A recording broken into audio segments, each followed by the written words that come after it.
বিশ্বের দীর্ঘতম সমুদ্র সৈকত পাশে রেখে কক্সবাজার থেকে টেকনাফ পর্যন্ত ৮০ কিলোমিটার দৈর্ঘ্যের এক সড়ক মেরিন ড্রাইভ।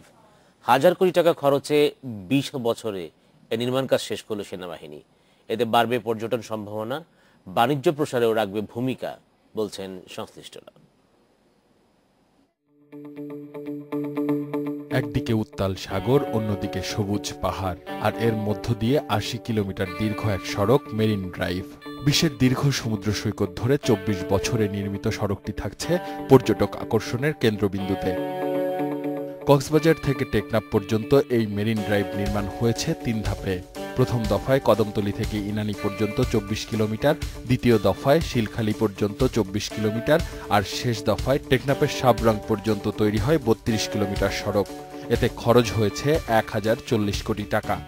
এই প্রজেক্টটি শুরু থেকে শেষ পর্যন্ত আমাদের অনেক রকম চ্যালেঞ্জের মুখোমুখি হতে হয়েছে। প্রথমত ছিল সমুদ্রের উত্তাল ঢেউ, যা প্রায়শই আমাদের এই মেরিন ড্রাইভকে, এমব্যাঙ্কমেন্টকে ক্ষতিগ্রস্ত করেছে। এরপরে আমাদের পূর্ব পাশে যে পাহাড় আছে, রেজু টেকনাফ রিজ, এই পাহাড় ঢলও অনেক সময় আমাদের রাস্তাকে ক্ষতিগ্রস্ত করেছে। এই মেরিন ড্রাইভের কারণে দেশের পর্যটন শিল্পে বিপুল সম্ভাবনা দেখছেন নির্মাণ সংশ্লিষ্টরা। এই মেরিন ড্রাইভটি পর্যটন শিল্পের মেরুদণ্ড হিসেবে কাজ করবে।